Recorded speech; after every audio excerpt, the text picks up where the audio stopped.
دعاؤكم يجزاكم الله خير الجزاء. وهذه ليلة الجمعة ونحن في حرم باب الحوائج أبي الفضل عباس. أسأل الله تبارك وتعالى لنا ولكم قضاء الحوائج وتيسير الأمور وكشف هذه الغمة عن هذه الأمة بحضور سيدنا وشفيع ذنوبنا إمامنا صاحب العصر والزمان، جعلنا الله وإياكم من أنصار أنصاره ومن خدام خدامه ومن المستشهدين بين يديه في جملة من أصحابه بفضله وبفضل الصلاة على محمد وآل محمد. بسم الله الرحمن الرحيم. اللهم صل على محمد وآل محمد.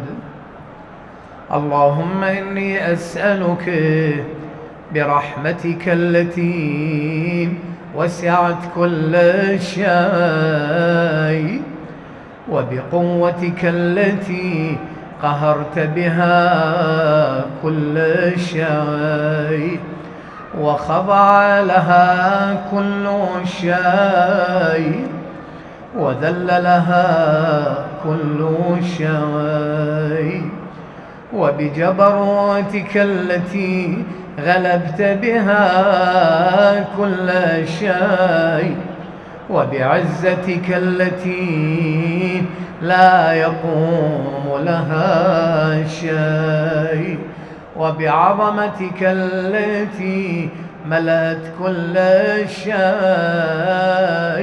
وبسلطانك الذي على كل شيء وبوجهك الباقي بعد فناء كل شيء وبأسمائك التي ملأت أركان كل شيء وبعلمك الذي أحاط بكل شيء وبنور وجهك الذي أضاء له كل شيء.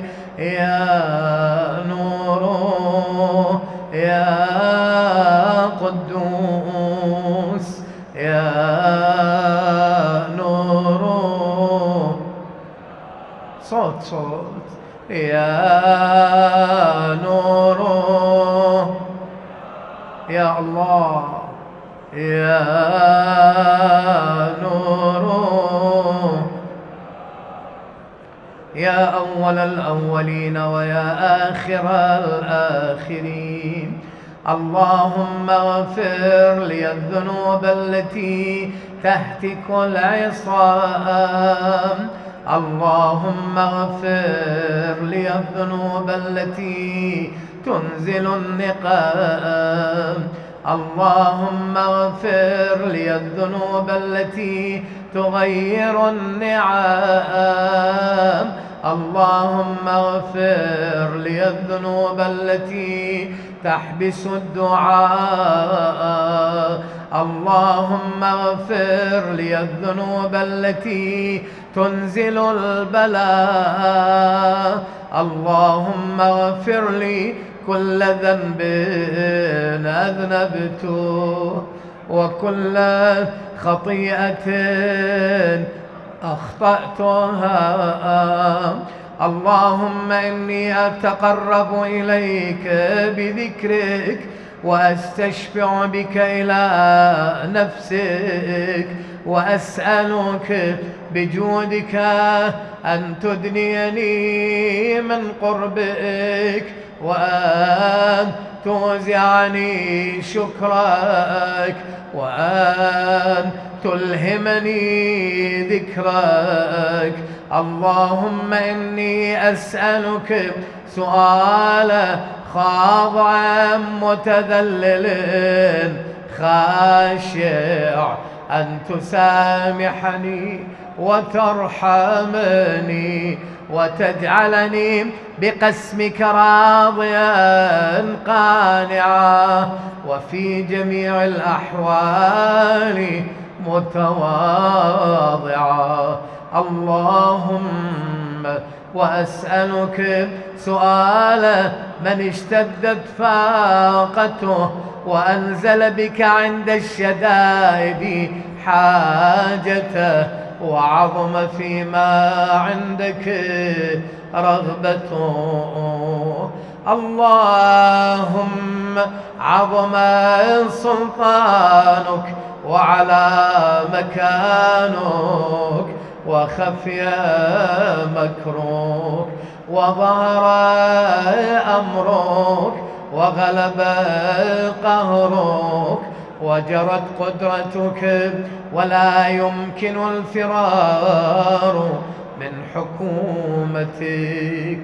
اللهم لا أجد لذنوبي غافرا ولا لقبائحي ساترا ولا لشيء من عملي القبيح بالحسن مبدلا غيرك.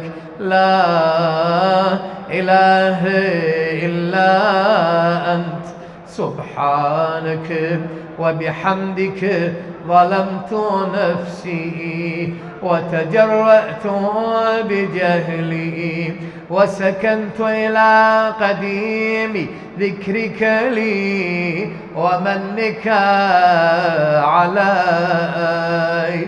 اللهم مولاي كم من قبيح سترته وكم من فادح من البلاء أقلته وكم من عثار وقيته وكم من مكروه دفعته وكم من ثناء جميل لست أهلا له نشرته. اللهم عظم بلائي وأفرط بي سوء حالي وقصرت بي أعمالي وقعدت بي أغلالي وحبسني عن نفعي بعد أملي وخدعتني الدنيا بغرورها ونفسي بجنايتها ومطالي يا سيدي. فأسألك بعزتك ألا يحجب عنك دعائي سوء عملي وفعالي ولا تفضحني بخفي ما اطلعت عليه من سري ولا تعاجلني بالعقوبة على ما عملته في خلواتي من سوء فعلي وإساءتي ودوام تفريطي وجهالتي وكثرة شهواتي وغفلتي. وكن اللهم بعزتك لي في كل الأحوال رؤوفا وعلي في جميع الأمور عطوفا. إلهي وربي من لي غيرك أسأله كشف ضري والنظر في أمري. إلهي ومولاي أجريت علي حكما اتبعت فيه هوى نفسي ولم أحترس فيه من تزيين عدوي فغرني بما أهوى وأسعده على ذلك القضاء فتجاوزت بما جرى علي من ذلك بعض حدودك وخالفت بعض أوامرك فلك الحمد علي في جميع ذلك، ولا حجة لي فيما جرى علي فيه قضاؤك، وألزمني حكمك وبلاؤك. وقد أتيتك يا إلهي بعد تقصيري وإسرافي على نفسي، معتذرا نادما منكسرا مستقيلا، مستغفرا منيبا مقرا مذعنا معترفا، لا أجد مفرا مما كان مني، ولا مفزعا أتوجه إليه في أمري غير قبولك عذري وإدخالك إياي في سعة رحمتك. اللهم فاقبل عذري وارحم شدة ضري، وفكني من شد وثاقي.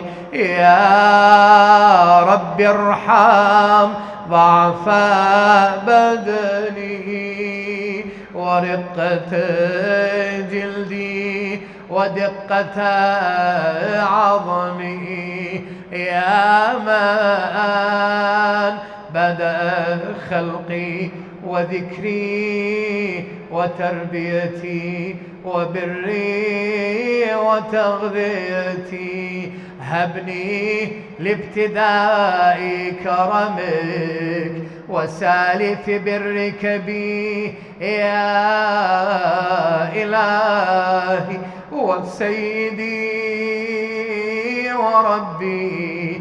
أتراك معذبي بنارك بعد توحيدك، وبعد من طوى عليه قلبي من معرفتك، ولهج به لساني من ذكرك، واعتقده ضميري من حبك.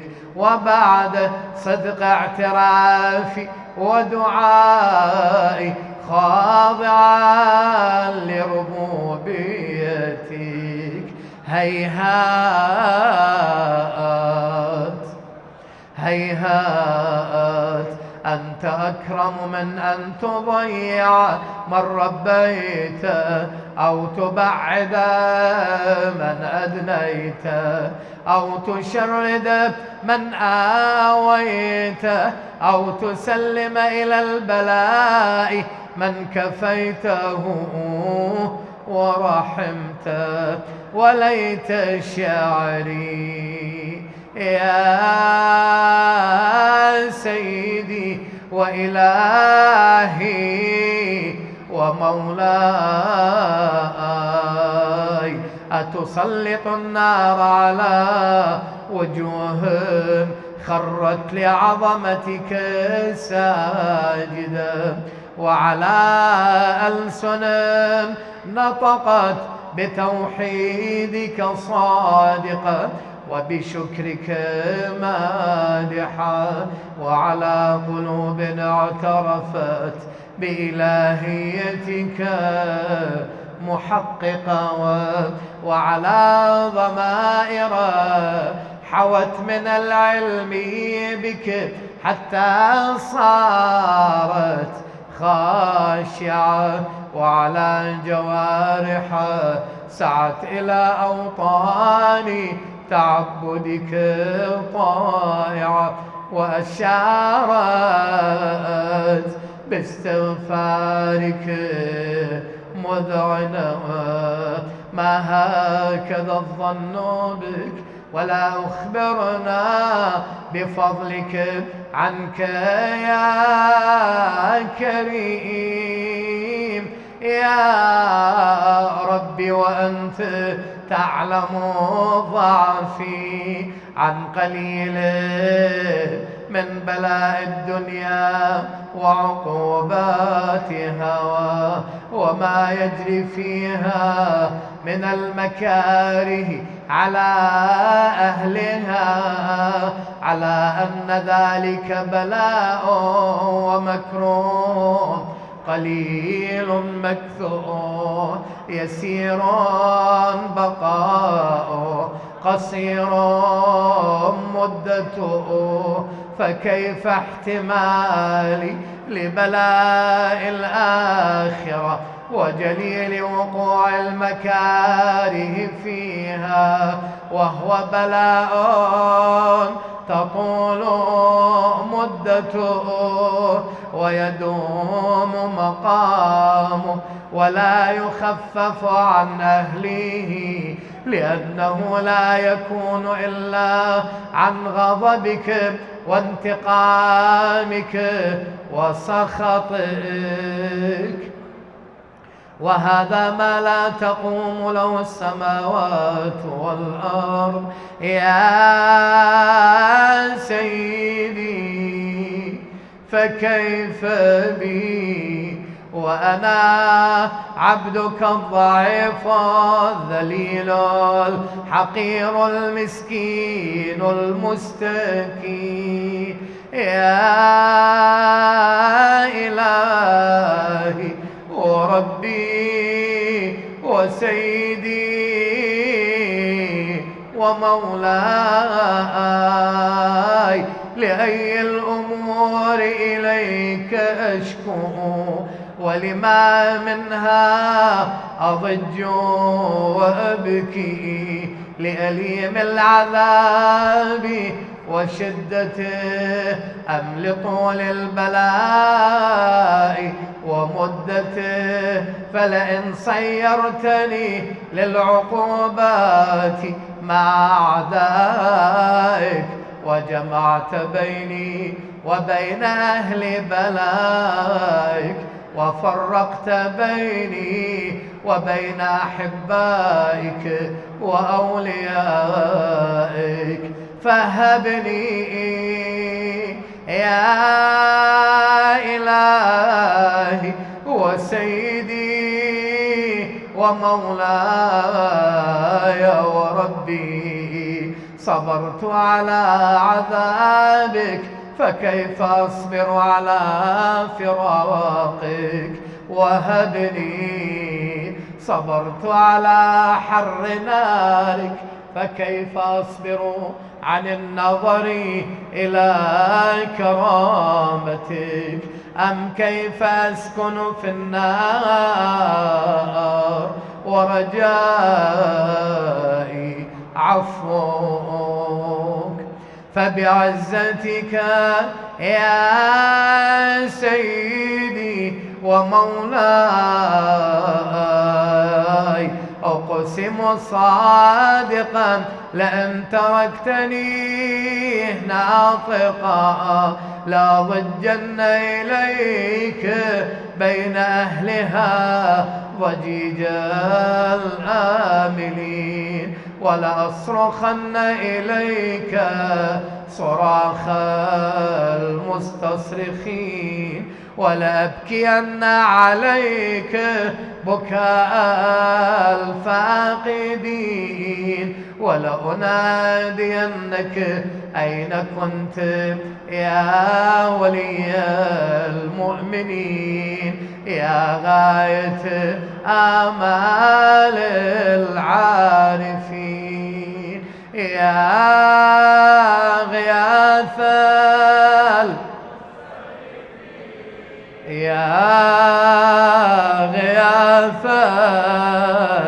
ارفع ايدك بالدعاء، يا غياث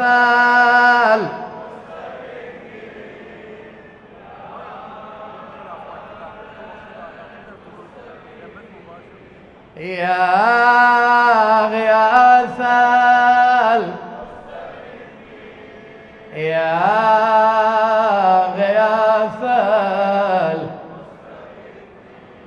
يا حبيب قلوب الصادقين ويا إله العالمين، أفتراك سبحانك يا إلهي وبحمدك تسمع فيها صوت عبد مسلم سجن فيها بمخالفته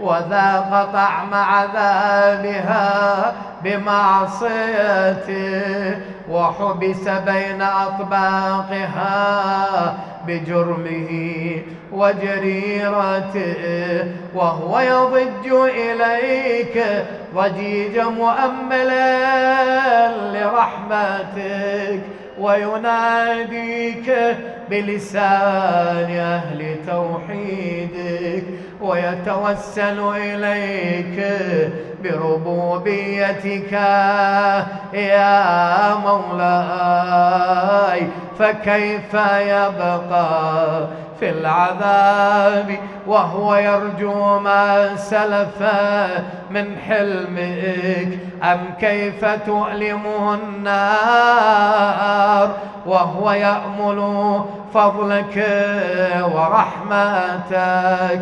أم كيف يحرق لهيبها وأنت تسمع صوته وترى مكانه؟ أم كيف يشتمل عليه زفيرها وأنت تعلم ضعفه؟ أم كيف يتقلقل بين أطباقها وأنت تعلم صدقه؟ أم كيف تزجره زبانيتها وهو يناديك يا رب؟ أم كيف يرجو فضلك في عتقه منها فتتركه فيها هيهات؟ ما ذلك الظن بك ولا المعروف من فضلك ولا مشبه لما عاملت به الموحدين من برك وإحسانك، فباليقين أقطع لولا ما حكمت به من تعذيب جاحديك وقضيت به من إخلاد معانديك لجعلت النار كلها بردا وسلاما، وما كان لأحد فيها مقرا ولا مقاما، لكنك تقدست أسماؤك أقسمت أن تملأها من الكافرين من الجنة والناس أجمعين، وأن تخلد فيها المعاندين، وأنت جل ثناؤك قلت مبتدئا وتطولت بالإنعام متكرما، أفمن كان مؤمنا كمن كان فاسقا لا يستوون. إلهي وسيدي فأسألك بالقدرة التي قدرتها وبالقضية التي حتمتها وحكمتها وغلبت من عليه أجريتها، أن تهب لي، نرفع الأيدي بالدعاء، أن تهب لي في هذه الليلة وفي هذه الساعة كل جرم وكل ذنب وكل قبيح أسررت وكل جهل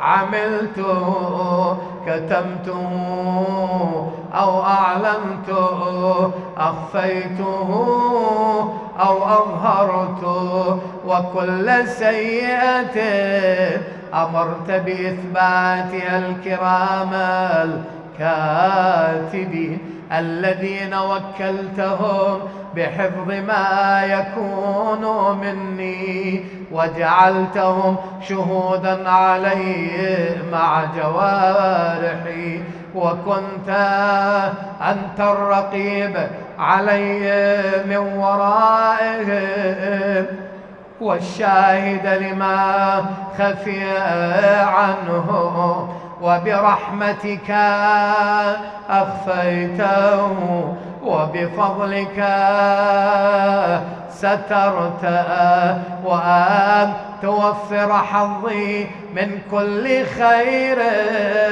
أنزلت أو إحسان فضلت أو بر نشرت أو رزقا بسطت أو ذنب تغفر أو خطأ تستر يا ربي يا ربي يا الله يا ربي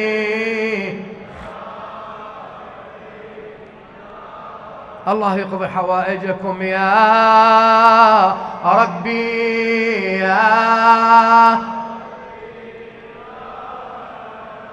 يا ربي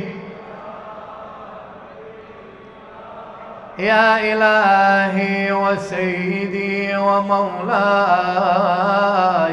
ومالك رقي يا من بيده ناصيتي يا عليما بضري ومسكنتي يا خبيرا بفقري وفاقتي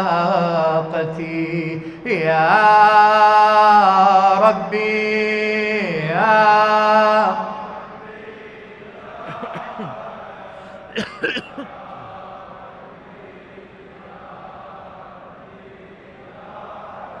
يا ربي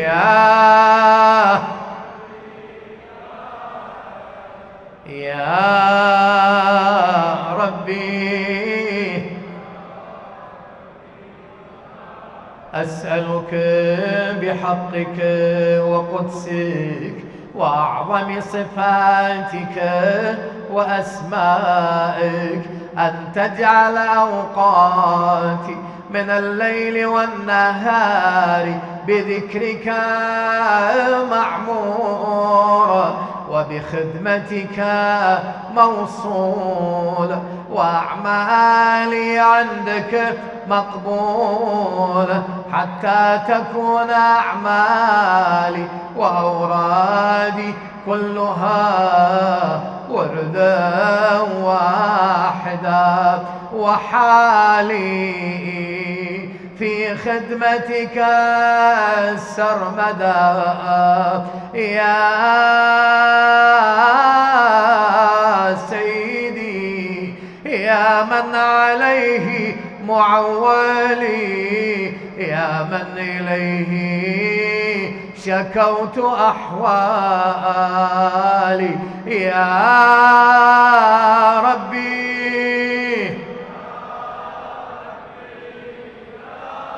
يا الله يا ربي الله يقضي حوائجكم يا ربي نرفع الأيدي بالدعاء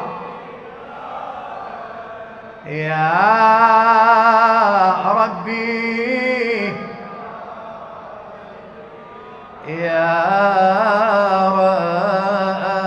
رب قو على خدمتك جوارحي واشدد على العزيمة جوانحي وهب لي الجد في خشيتك والدوام في الاتصال بخدمتك حتى أسرح إليك في ميادين السابقين وأسرع إليك في البارزين وأشتاق إلى قربك في المشتاقين وأدنو منك دنو المخلصين وأخافك مخافة الموقنين واجتمع في جوارك مع المؤمنين مع محمد وآل محمد.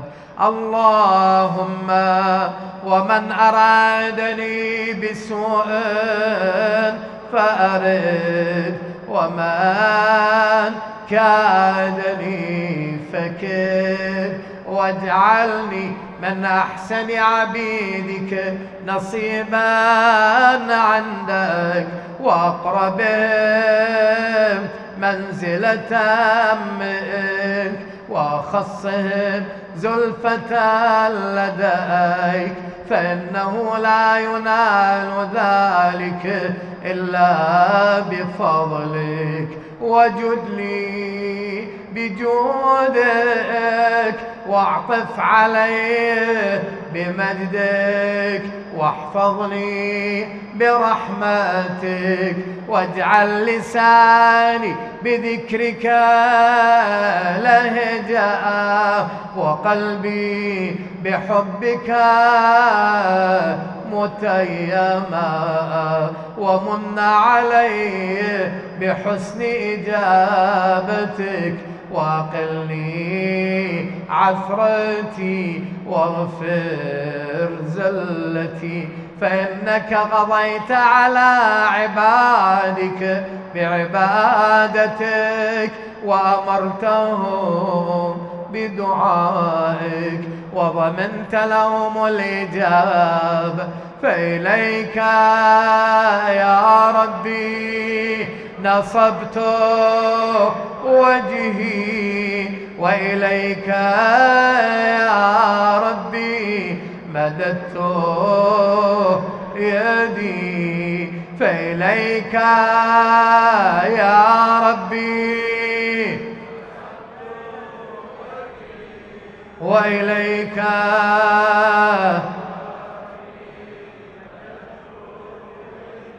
فإليك يا ربي نصبت وإليك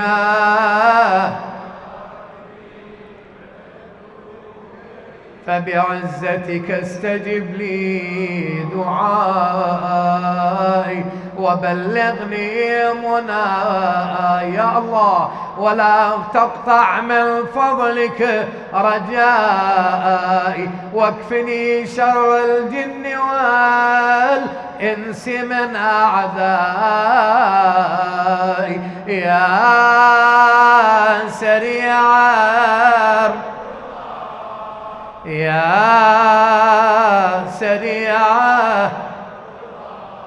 يا ارفع ايدك بالدعاء يا سريع اغفر لمن لا يملك إلا الدعاء. اللهم إني إليك فقير ومن عذابك خائف مستجير يا من له الدنيا والآخرة ارحم من ليس له الدنيا والآخرة اغفر لمن لا يملك إلا الدعاء فإنك فعال لما تشاء يا من اسمه وذكره يا من اسمه وذكره يا من اسمه دواء وذكره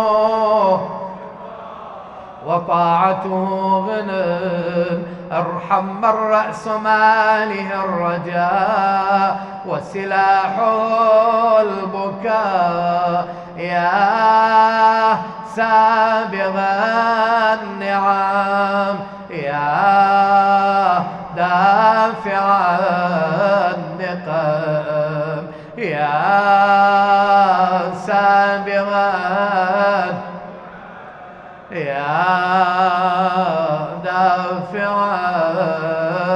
النقم يا نور المستوحشين في الظلم يا عالما لا يعلم صل على محمد وآل محمد وافعل بما أنت أهله وصلى الله على رسوله والأئمة الميامين من آله وسلم تسليما برحمتك يا أرحم الراحمين.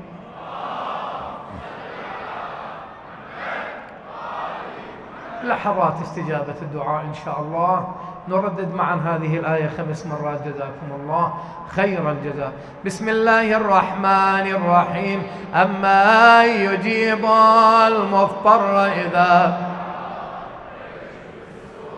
أما يجيب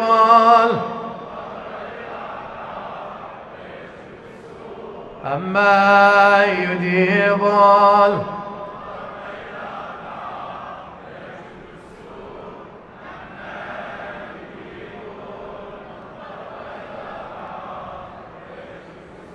أما يجيب المضطر إذا دعاه ويكشف السوء يا أسمع السامعين ويا أبصر الناظرين ويا أسرع الحاسبين ويا أحكم الحاكمين ويا أرحم الراحمين صل على محمد وآل محمد ولا تدع لنا يا ربي في هذا المكان المكرم والمشهد الشريف المعظم ذنبا إلا غفرته ولا هما إلا فرجته ولا شملا إلا جمعته ولا عدوا إلا دفعته ولا خوفا إلا آمنته ولا مريضا أو مرضا إلا شفيته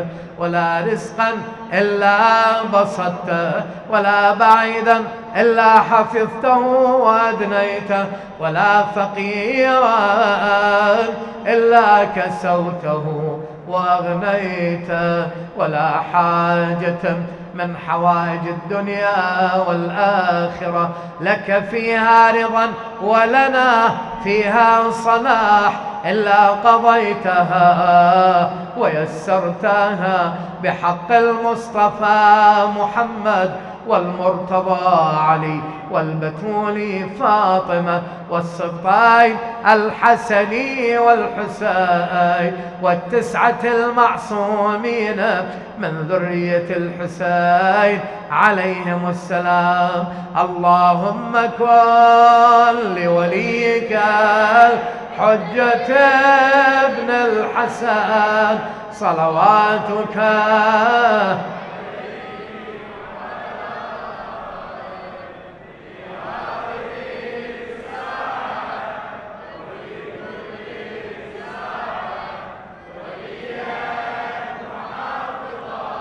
وقائدا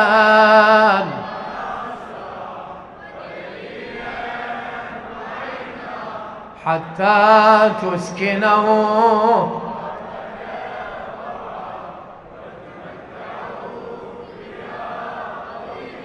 وهب لنا رأفته ورحمته ودعاءه وخيره ورضاه برحمتك يا أرحم الراحمين. إلهي وسيدي ومولاي وربي، نقسم عليك بأحب الخلق إليك، بفاطمة وأبيها وبعلها وبنيها والسر المستودع فيها، عجل لوليك الفرج. لا تخرجنا من هذه الدنيا حتى ترضى عنا. آمنا وآمن المؤمنين والمؤمنات جميعا في أوطانهم. من على مرضانا بالصحة والشفاء والعافية، لا سيما المرضى المنظورين، إخوانكم الراقدين في المستشفيات من الجرحى من المرضى. إلهي شافهم بشفائك وعافهم بعافيتك وداوهم بدوائك. من أرادنا بسوء فأرد، ومن كادنا فكد. إله انصر شيعة أمير المؤمنين في بقاع الأرض جميعا. إله انصر قواتنا الأمنية والمجاهدين من الحشد الشعبي على أعداء الدين والإنسانية من الدواعش التكفيريين. احفظ مقدساتنا من كل سوء، لا سيما العسكرية وسيد محمد وزينب ورقية. إلهي اقضي حوائج المحتاجين للدنيا والآخرة. إخواني، من أوصاني بالدعاء إلى أرواح المؤمنين والمؤمنات ومن مات على الهدى والإيمان من شيعة أمير المؤمنين، لا سيما علماؤنا الأفاضل وخدمة الحسين عامة، وإلى أرواح أمواتكم لا تنسون الشهداء من الحشد الشعبي، شهداء التفخيخ والتفجير الأعمى. رحم الله من يقرأ للجميع ثواب سورة مباركة الفاتحة قبل الصلاة على محمد وآل محمد.